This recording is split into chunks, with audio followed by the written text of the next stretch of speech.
करें ध्यान दीजिएगा, पीछे हम लोग बात किए कंडक्टर्स के बारे में, इलेक्ट्रिक करंट्स के लिए क्या क्या रिक्वायर्ड फिनोमेना है, करंट होने के लिए क्या क्या रिक्वायर्ड कंडीशंस है।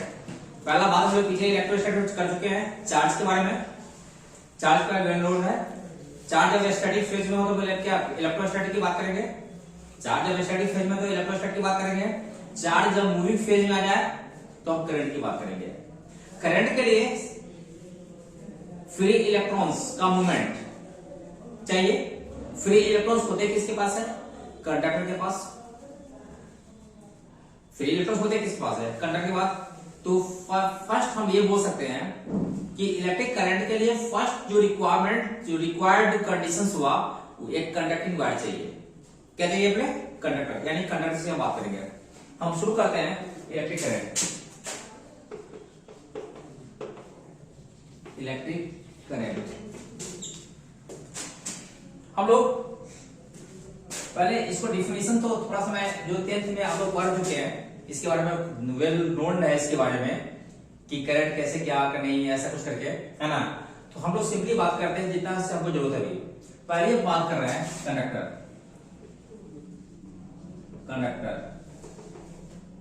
कंडक्टर क्या है, अ मेटालिक बॉडीज, पीछे हम जस्ट पढ़ा है इलेक्ट्रोस्टैटिक में, conductor a metallic bodies which are the free electrons, क्योंकि इलेक्ट्रिसिटी में कौन पार्टिसिपेट करेगा, जो फ्री इलेक्ट्रॉन्स होंगे वही पार्टिसिपेट करेंगे किस इलेक्ट्रिसिटी में। तो कंडक्टर के लिए हम बात करते हैं अ metallic bodies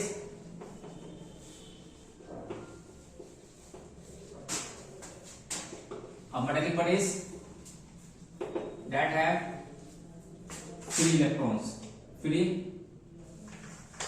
have free electrons, that have free electrons like मान लीजिए copper wire, aluminium, gold,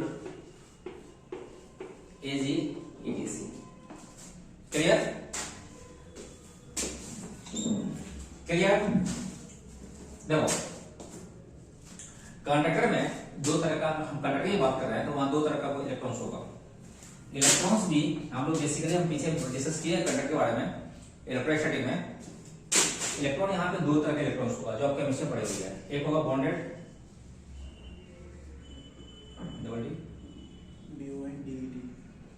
bonded electron, एक होगा free electron, bonded electron. Bonded electron के बेस पे भी हम करंट की बात करेंगे, लेकिन कहां पे, इलेक्ट्रॉनिक्स में,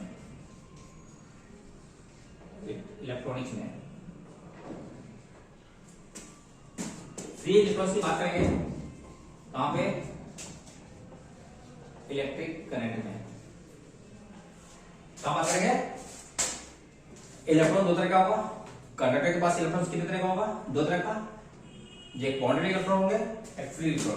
फ्री इलेक्ट्रॉन जो ऑर्बिट, जो लास्ट ऑर्बिट में हो, जिसका इफेक्ट यानी जिसका न्यूक्लियर इफेक्ट क्या हो, वीक हो, यानी जो न्यूक्लियस से इतना दूर पे हो जिसका न्यूक्लियस का कोई जो किसी भी तरह का फोर्स है, इलेक्ट्रोस्टैटिक फोर्स है या जो किसी भी तरह का फोर्स है या न्यूक्लियर फोर्स है उस पर इफेक्टिवली न लगे। क्लियर।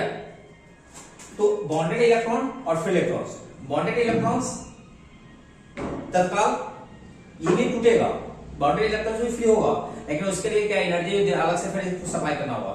एनर्जी देने के बाद बहुत सारे रिक्वायर्ड कंडीशन होता है जो इलेक्ट्रॉन हम लोग इलेक्ट्रॉनिक्स से पढ़ेंगे वहां पे देख लेंगे, है ना, कि बॉन्डेड इलेक्ट्रॉन भी जब टूटता है वहां भी उसके अकॉर्डिंग भी हम करंट की बात करेंगे। तो यहाँ बॉन्डेड इलेक्ट्रॉन की बात नहीं करेंगे, हम लोग किस बात करेंगे, फ्री इलेक्ट्रॉन की बात करेंगे। अब देखो ध्यान देना, हम लोग बात कर रहे हैं करंट का, करंट का हमने डिफाइन किए हैं the rate of flow of the electric charge, the rate of flow of electric charge. Clear, यानी I dq by dt या qy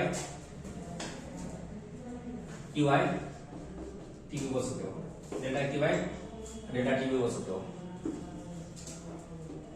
throw cross section cross section, यानी जब भी पास करेगा किसी न किसी वायर से पास करेगा, इसलिए बोलते हैं क्रॉस सेक्शन, क्रॉस सेक्शन। देखो अब हम बात क्या करें, इसके करंट के डिटेल्स की हम आगे बात करेंगे, थोड़ी देर बाद हम बात करेंगे। हमने बात कहां पे किया, कंडक्टर पे। अब ध्यान दो, सिंपली मैंने एक कंडक्टिंग बॉडी लिया, देखो एक कंडक्टिंग बॉडी लिया करंट के लिए। करंट किधर जनरली फ्लो करेगा, हाई पोटेंशियल से लो की तरफ। करंट किधर फ्लो करेगा, हाई। अब देखो कोई कंडक्टिंग बॉडी है, मैंने एक क्रॉस सेक्शन लिया, क्लियर। इसके पास क्या होंगे, बहुत सारे फ्री इलेक्ट्रॉन्स होंगे,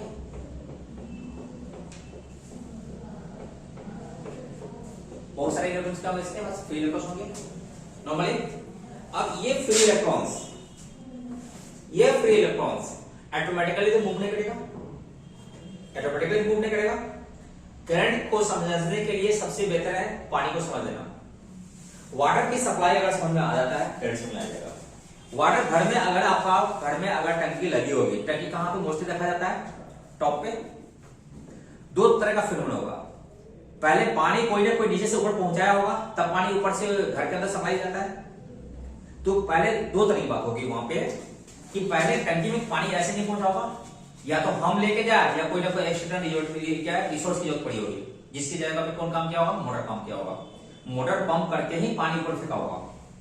तो या तो पानी तुम लेके ऊपर जाओ या मोटर से फेंको। तो जो पानी फेंक रहा है वही हम लोग यहाँ पे जो चार्ज फेंकने वाली मशीन की बात करेंगे, फिर वही सेल बनेगा, जिसको बोलेंगे इलेक्ट्रोमोटिव फोर्स। तो हम आगे बात करेंगे इसकी। तो कोई भी इलेक्ट्रॉन्स फ्रीली ऑटोमेटिकली मूव तो नहीं करेगा। जैसे पानी आपने पहुंचा दिया होगा, जब ऊपर पानी पहुंच गया और नीचे में नल खोलोगे तो कुछ के पानी पास होगा कि ऑटोमेटिकली फ्लो करना शुरू हो जाएगा।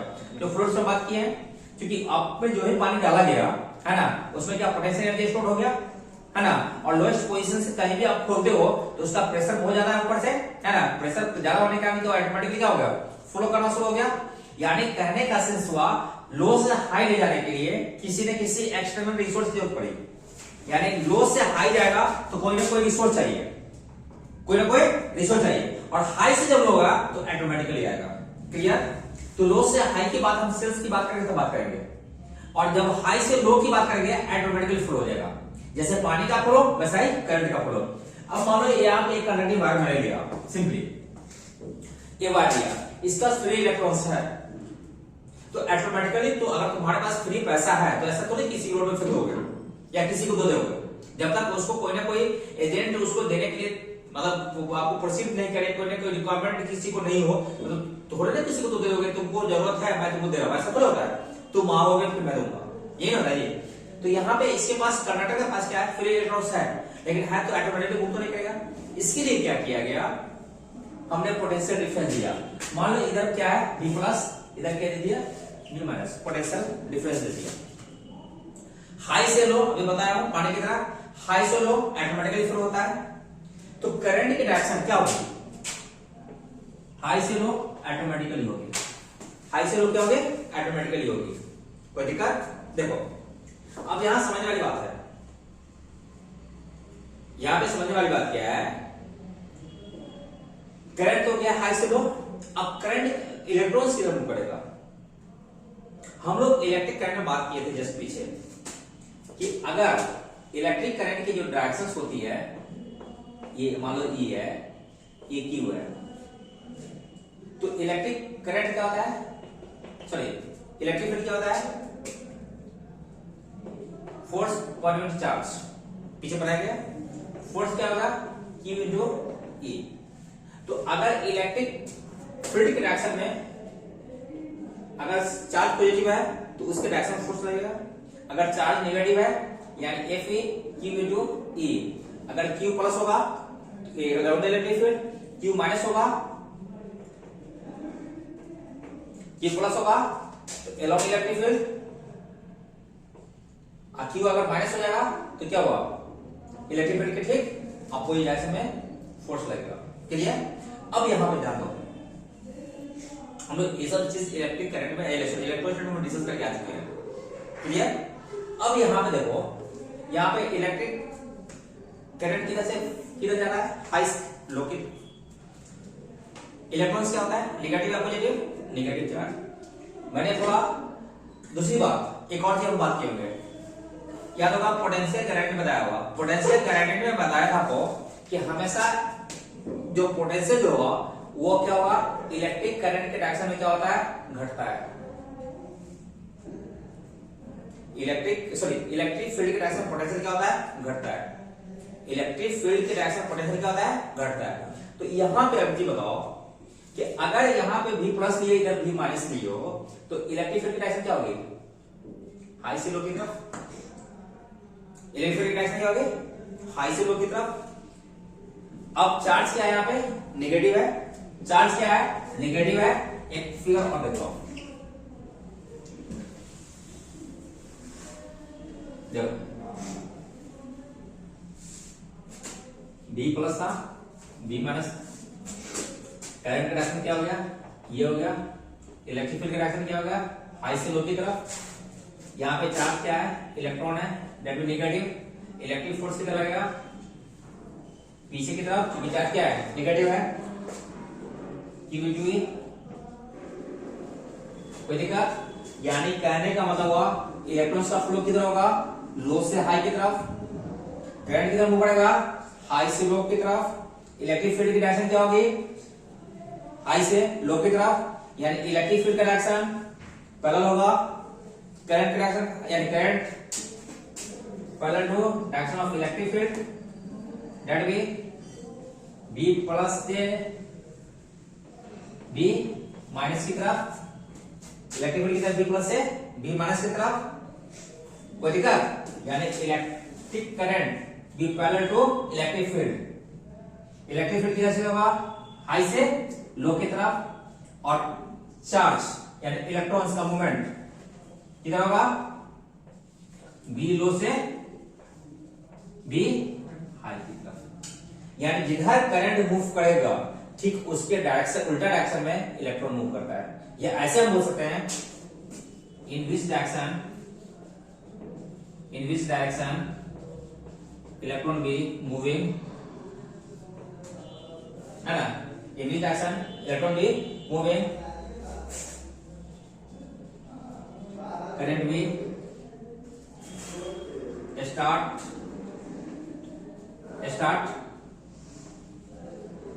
current be produced in opposite direction,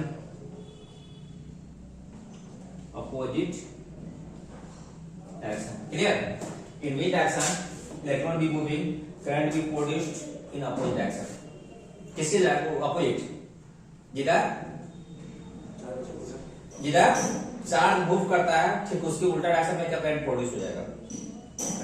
या इसको हम सीधा से बोलते हैं, करंट भी मूविंग या करंट भी producing in opposite direction of the flow of electric charge. Clear,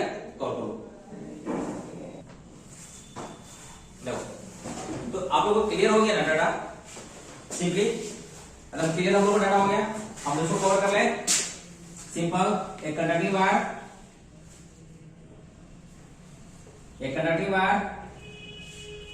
current किधर, दिमाग रहेगा, करंट किधर, current high potential to low potential, high potential से लो पोटेंशियल मूव करेगा। Electrons low potential, electric field high से low की तरफ। Clear, electric field high से लो की तरफ। इलेक्ट्रिक फोर्स किधर प्रोड्यूस हो जाएगा, बी लो से बी हाई की तरफ। क्यों, क्योंकि चार्ज क्या है यहाँ पे, नेगेटिव है।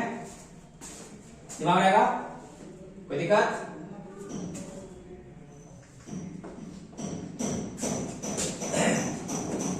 इलेक्ट्रॉन का फ्लो क्या होगा, इलेक्ट्रॉन का फ्लो क्या होगा, डी से vi की तरफ।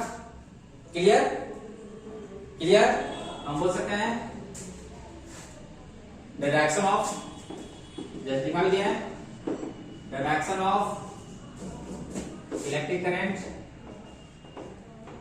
Electric current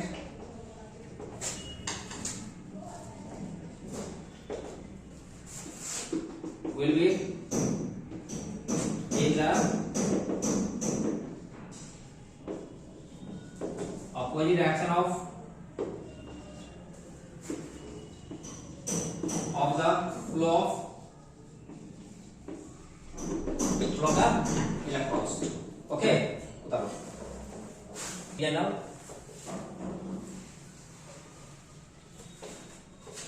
in general current हम लोग डिस्कस कर दिया,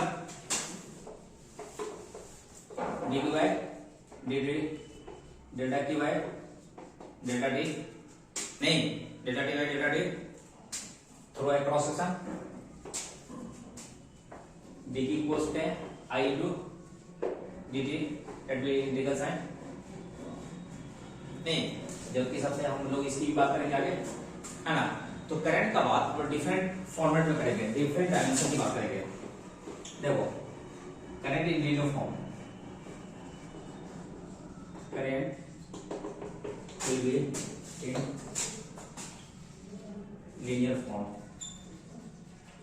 मान लो कोई प्रोसेसर दिया है वायर, यहां से करंट की बात किया जाए तो यहां अगर इनफॉर्म वायर दिया गया है, वायर बहुत ही नैरो हो, मतलब पतला हो, क्या हो, बहुत थिन वायर हो।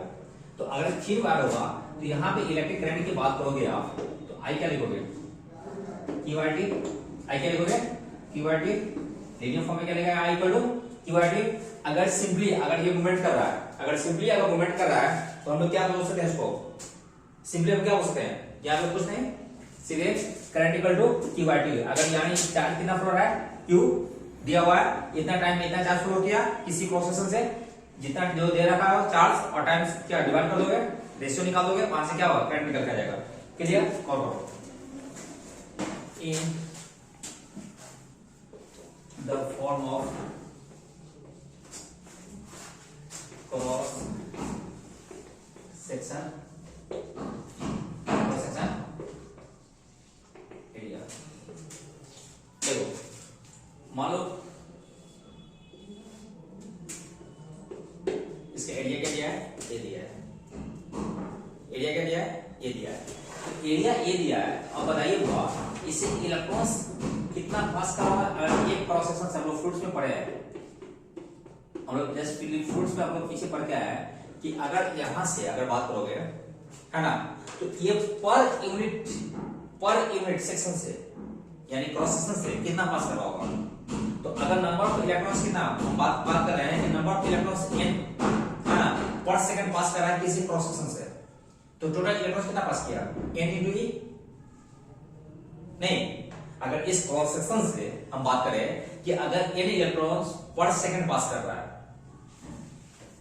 क्लियर, तो टोटल इलेक्ट्रॉन्स कितना पास किया, n into e। तो हम बात करेंगे यहाँ पे I equal to sorry Q equal to क्या होगा, n into e पर यूनिट टाइम। तो यहाँ पे करंट कितना जाएगा आपका, QRT NEYT। तो ये नंबर ऑफ इलेक्ट्रॉन, ये क्या होगा, n क्या होगा, number of electron that is passing through a given cross section पर यूनिट टाइम। तो हम यहाँ करंट की बात यहाँ पे एरिया फॉर्म में बात कर रही है, कोई दिक्कत नहीं, कोई दिक्कत। तो अब देखो यहाँ सिंपली हम बात करेंगे तो ये टोटल चार्ज ये पर यूनिट एरिया का, तो यहाँ पे टोटल एरिया कितना था, ये है, ये टोटल का कितना हो गया, गुना करोगे, नहीं पूरा एरिया से गुना कर लोगे, पूरा एरिया से गुना कर लोगे, पर यूनिट एरिया से आपका कितना कर पाती है, चलो इलेक्ट्रॉन पास कर रहा है, n क्या है, number of electrons that is passing through पर यूनिट टाइम थ्रू और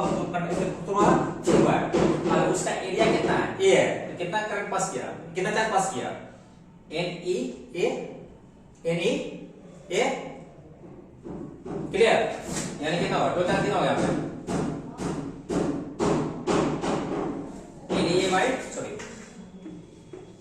ए by T, N E by T, एक क्रॉस सेक्शन कितना पास किया, एन ई बाय टी, या एन क्या हुआ, number of electrons that is passing through a given unit wire, यानी unit wire मतलब क्या हुआ, इसका जो एरिया का जो एकदम सबसे जो स्लाइड एकदम सबसे छोटा जो एकदम पतला जो एक लाइन होगा उसके बाद जो टोटल एरिया कितना पास किया, इतना पास किया।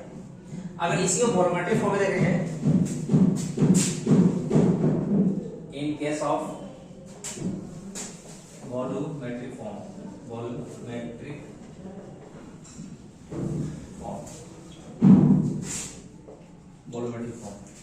मान लो कि आपका क्या है, क्वेश्चन क्या लिया हम लोग, एरिया क्या लिए, ये लिए एक स्लिट कर लो dx का, एक लेंथ कर लो dx का, तो इसका वॉल्यूम कितना हो जाएगा,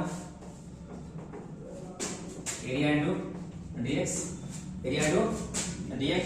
अब इसमें कितना टोटल चार्ज, कितना चार्ज हो जाएगा, जितना क्रॉस सेक्शन था आपका कितना पास करा था, NE तो यहाँ पे क्या लिखो, NE इनटू dv वॉल्यूम, नहीं तो क्या लिखोगे, NE A इनटू dx, ये हो गया वॉल्यूम। अब करंट कितना जाएगा, d/d NE dx बाय, यहाँ पे dx ये तो dt dx बाय dt क्या होता है, हम लोग पढ़े dx बाय dt क्या होता है, वेलोसिटी। अब यहाँ पे क्या होगा, dx बाय dt क्या हो गया, वेलोसिटी, यानी कहने का मतलब ये हुआ I equal to qrt and NEA into A होगा bd यानी वेलोसिटी। इसको हम लोग बोलेंगे, हम लोग इसको यहाँ जो वेलोसिटी डेवलप हो गया, इस वेलोसिटी क्या बोलेंगे, ड्रिफ्ट वेलोसिटी, क्या बोलेंगे इसको, ड्रिफ्ट वेलोसिटी, क्या लिखेंगे इसको, ड्रिफ्ट वेलोसिटी। हम लोग क्या करेंगे, यहाँ पे हम लोग की बात क्या हुआ, ड्रिफ्ट वेलोसिटी की बात करेंगे, क्या बात करेंगे, ड्रिफ्ट। ध्यान देना यहाँ पे होता क्या है, ड्रिफ्ट वेलोसिटी क्या होता है, अगर एक कंडक्टिव वायर आपने लिया, क्या लिया, कंडक्टिव वायर, जो ही आपने इसको क्या सप्लाई दिया, पोटेंशियल डिफरेंस दिया B प्लस, और क्या दिया, B माइनस, पोटेंशियल डिफरेंस दिया। अब पोटेंशियल डिफरेंस देने के कारण इसमें जितने सारे इलेक्ट्रॉन्स होंगे, सारा इलेक्ट्रॉन्स क्या करेगा, क्योंकि सब इलेक्ट्रिक फील्ड के अंदर आ गया, तो सारे इलेक्ट्रॉन्स क्या होंगे, एक तरफ से दूसरी तरफ भागना चाहेंगे, नहीं। अगर इसके अंदर में इलेक्ट्रिक फोर्स डेवलप हुआ, तो इलेक्ट्रिक फोर्स डेवलप हुआ इलेक्ट्रिक फील्ड के कारण, तो ऐसा थोड़ा है कि एक ही इलेक्ट्रॉन्स पे हुआ, सारे इलेक्ट्रॉन्स पे एक ही तरह हुआ, तो ये इलेक्ट्रॉन्स क्या होगा, ये एक दूसरे से टकराना शुरू कर देगा।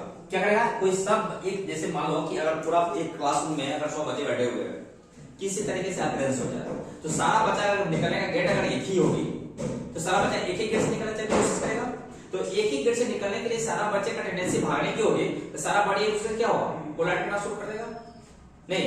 तो कोलाइड करना जब शुरू करेगा, तो उसका जो एवरेज वेलोसिटी, जब इलेक्ट्रॉन्स एक तरफ से दूसरी तरफ जाना चाहेगा, तो वो टकराने के बाद उसका जो जिंग-जंग पाथ है, जो भी जिंग-जंग पाथ है ना, उसका जो एवरेज वेलोसिटी निकल के आएगा, उसी को हम लोग बोलेंगे ड्रिफ्ट वेलोसिटी। यानी ड्रिफ्ट वेलोसिटी क्या होगा, drift velocity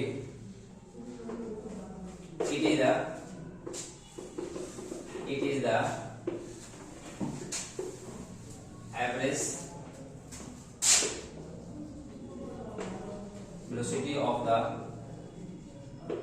electron when potential difference will be given to the conducting wire and they start moving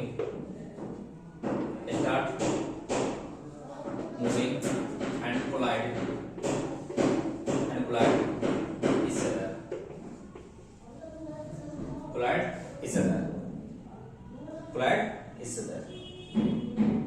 clear. यानी कोलिजन करने के बाद क्या होगा, इलेक्ट्रॉन्स का जो पाथ होगा वो क्या होगा, होगा जीना हो जाएगा। Clear?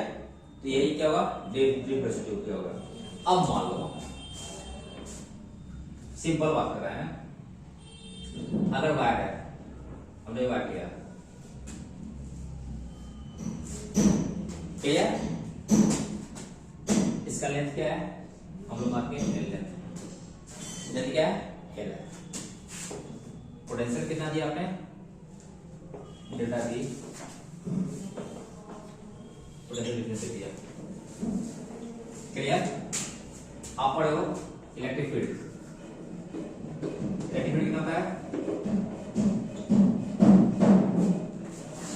Delta V by L, यानी पोटेंशियल डिफरेंस बाय एल। अगर करंट वायर का क्या पोटेंशियल डिफरेंस है, बी से V by delta V by L. Electric force कितना हो गया, Q into E, Q into E। तो यहाँ पे क्या है, चार्ज क्या है, E, इलेक्ट्रिक फील्ड कितना जाएगा, delta V by L, delta V by L. Mass into acceleration, E delta V by L. Acceleration कितना हो गया, इलेक्ट्रॉन का एक्सेलरेशन कितना निकल गया, E delta V by L. यहाँ क्या, मास of electron into length of the conducting wire. Initially body electrons क्या था, रुका हुआ था। इनिशियली क्या हुआ, इलेक्ट्रॉन्स क्या हुआ था, रुका हुआ था। जब आपने पोटेंशियल डिफरेंस दिया तो मूव करना शुरू किया, तो वेलोसिटी क्या होता है, q प्लस 80। आप पढ़े हो, यहाँ जब डिफरेंस कितना हो गया, q इनिशियल वेलोसिटी क्या था 0, a कितना निकल गया, delta we by mass of electron into क्या है, लेंथ इनटू क्या होगा, ये जो टाइम जो होगा इसको बोलेंगे रिलैक्सेशन टाइम। इसको क्या बोलेंगे, रिलैक्सेशन टाइम। करो रिलैक्सेशन टाइम। देखो हम लोग बात करते हैं यहाँ पे, जैसे हम लोग का वीडी क्या निकल के आया, क्लियर है, क्या निकल के आया, ई डेल्टा वी कितना निकल गया था, ई delta we, E delta we mass of electron into length of the conducting wire into tau। ये हुआ आपका रिलैक्सेशन टाइम। क्या होगा ये, रिलैक्सेशन टाइम। क्लियर? अब ये रिलैक्सेशन टाइम क्या है, देखो जैसे कंडक्टर के अंदर में बहुत सारे अगर इलेक्ट्रॉन्स होंगे, अगर उसको पोटेंशियल डिफरेंस दिया गया तो सारे इलेक्ट्रॉन्स क्या होंगे, भागने का टेंडेंसी होगा। जब भागने का टेंडेंसी होगा तो टक्कर क्या होगा, बढ़ जाएगा। क्योंकि इलेक्ट्रॉन संख्या ज्यादा होगी, टक्कर क्या हो जाएगी, बढ़ जाएगी। जब टक्कर बढ़ेगा, जैसे टक्कर बढ़ा तो दोनों के बीच टकराने की ड्यूरेशन क्या हो गई, कम गई नहीं। तो the minimum time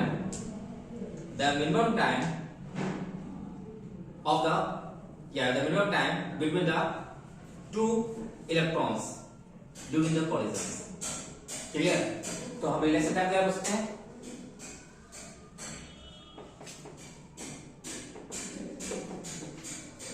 it is the minimum time between the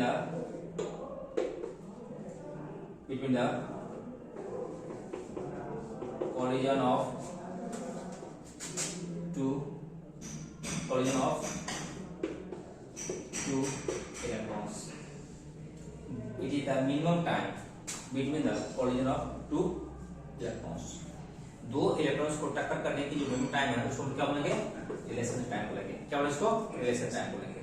clear? तो यहाँ जब इलेक्ट्रॉन का क्या हुआ, ड्यूरेशन कितना निकल गया है, E delta V mass of electron length into tau. Clear? अब हम बात करेंगे वहां पे कहां पे छोड़ के हम लोग आए थे, करंट पे। करंट कितना था आपका, NEA into VD, NEA into VD, NEA VD कितना निकल गया, E into delta V by into tau. ना क्या हुआ, NE square A tau mass of electron L into delta V। इस कोई भी कंडक्टिंग वायर होगा, क्या क्या चेंज हो सकता है? आप पोटेंशियल डिफरेंस चेंज कर सकते हो, आप उसका एरिया चेंज कर सकते हो, आप उसका लेंथ चेंज कर सकते हो। Clear? n number of electrons fix होगा। अगर कोई स्पेशल कोई भी अगर कॉपर वायर लिया तो कॉपर वायर का नेचर थोड़ी चेंज कर जाएगा। अगर वायर कॉपर वायर तो सबको कैसा सारा कॉपर वायर एक ही तरह का होगा। एल्युमिनियम वायर तो इसका नेचर एक ही तरह होगा, तो नंबर ऑफ इलेक्ट्रॉन्स क्या होगा? एक वायर का एक ही तरह का होगा। ये आप चेंज कर नहीं सकते हो। क्या है? चार्ज ऑफ इलेक्ट्रॉन है। अगर पोटेंशियल डिफरेंस अगर एक वायर में जो दी है तो रिलेशन से टाइम भी चेंज नहीं कर सकते हो आप। ये भी क्या होगा? टक्कर होने की संभावना जो होगी, प्रोबेबिलिटी जो होगी, दूसरा सब आप फिक्स हो जाएगा। मास ऑफ इलेक्ट्रॉन चेंज कर नहीं सकते हो, यानी ये n e टाउ और मास ऑफ इलेक्ट्रॉन ये क्या होगा? बेसिक प्रॉपर्टी से आ गया, जिसको हम चेंज नहीं कर सकते। तो आपका करंट डेवलप क्या हो गया? देखो डेल्टा V L/A और इस सारे जो देखो यहां पे हम लोग बात करेंगे, जैसा भी हम लोग बात करेंगे यहाँ पे ध्यान रखिए क्या क्या चेंज होता है कंडक्टिंग वायर का। आप पोटेंशियल डिफरेंस चेंज कर सकते हो, लेंथ कंडक्टिंग वायर का चेंज कर सकते हो, एरिया चेंज कर सकते हो। n चेंज नहीं होता है किसी भी स्पेशल वायर के लिए, कॉपर है, एल्युमिनियम है, डिफरेंट वायर के लिए सबका नंबर ऑफ इलेक्ट्रॉन्स क्या होगा? सेम होगा। एक ही तरह का वायर है तो उसका सेम होगा। चार्ज टेबल चेंज कर नहीं सकते हो, मास प्रोफाइल चेंज कर नहीं सकते हो, रिलेशन टाइम चेंज कर नहीं सकते हो किसी के एक सेम वायर के लिए। तो ये क्या होगा? ये फिजिकल प्रॉपर्टी में आ गया। तो हम इसको लिख सकते हैं delta V by mass of electron ne square tau into L/A। इस जो ये फिजिकल प्रॉपर्टी होगा जो आपको किसको डिस्टर्ब करेगा? फ्लो ऑफ चार्ज को नहीं, यानी इसी को बोल दिया गया रेसिस्टिविटी। रेसिस्टिविटी रो, यानी कहने का मतलब हुआ I equal to delta V rho L/A और ये रो L/A इसी को बोल दिया गया आपको रेसिस्टेंस। रेसिस्टेंस यानी I आपका हो गया delta V by R। R किसको डिस्टर्ब करता है? R किसको डिस्टर्ब करेगा? फ्लो ऑफ करंट को। रेसिस्टिविटी किसको डिस्टर्ब करेगा? फ्लो ऑफ चार्ज को। रेसिस्टिविटी और रेजिस्टेंस पार्ट में हम कल डिस्कस करेंगे।